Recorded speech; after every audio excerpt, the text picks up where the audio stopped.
આજે આપણે બનાવવાના છીએ સાબુદાણાની એક એવી રેસીપી જે ખાવામાં ખૂબ જ સરસ અને ચટપટી લાગે છે અને જલ્દીથી બની પણ જશે. આને બનાવવા માટે અહીં અમે 1 વાટકી જેટલા સાબુદાણા લીધા છે.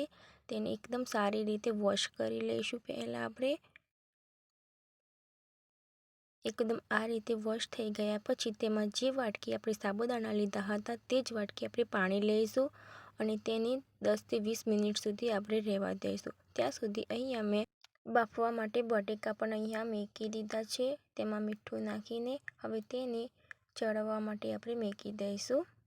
ત્યાં સુધી અહીં અમે સિંગદાણાને એકદમ સારી રીતે શેકી લેવાના છે. પહેલાં આપણે જે સાબુદાણાની રેસીપી બનાવવાના છે તેમાં આપણે આ જરૂર પડશે.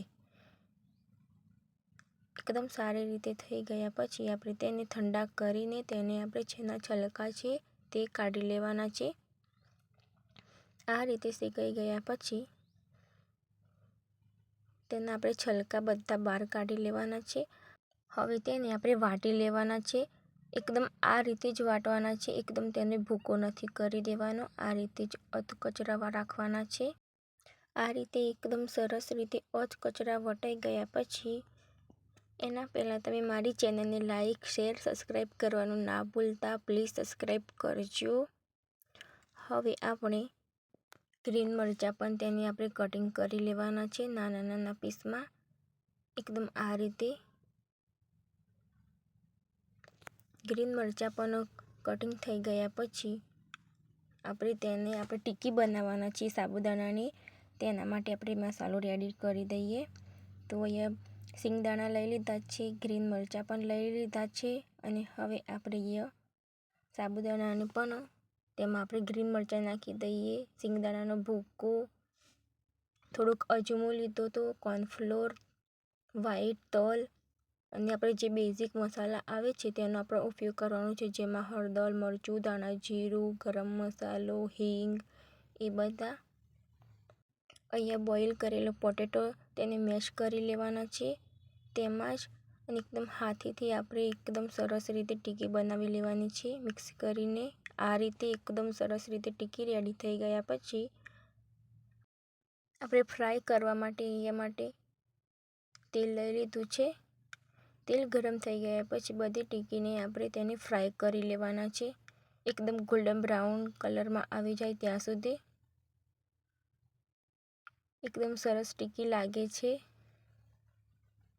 એકદમ ધીમો જ ગેસ રાખવાનો છે. વધારે ફાસ્ટ કરશો તો જલ્દીથી બળી જશે અને કાચી પણ રહી જશે અંદરથી. તમે જોઈ શકો છો એકદમ ધીમા તાપેથી જ રાખવાનું છે આપણે ગેસ. વધારે હાઈ નથી કરી લેવાનો.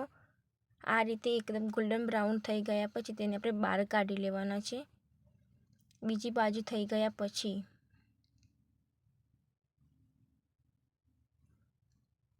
હવે આપણે બહાર કાઢી લેવાના છે બધી ટિક્કીને.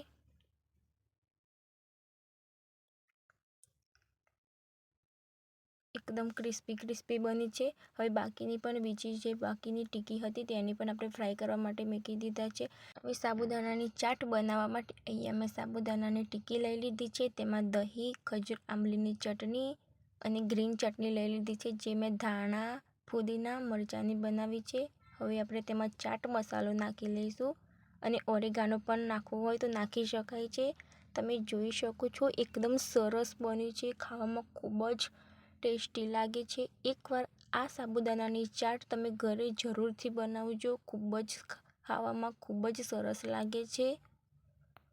મોઢામાં પાણી આવી જાય જોઈને તેવી ચટપટી સાબુદાણાની ચાટ બની છે. એકવાર આ રેસીપી ઘરે જરૂરથી બનાવજો તમે પણ.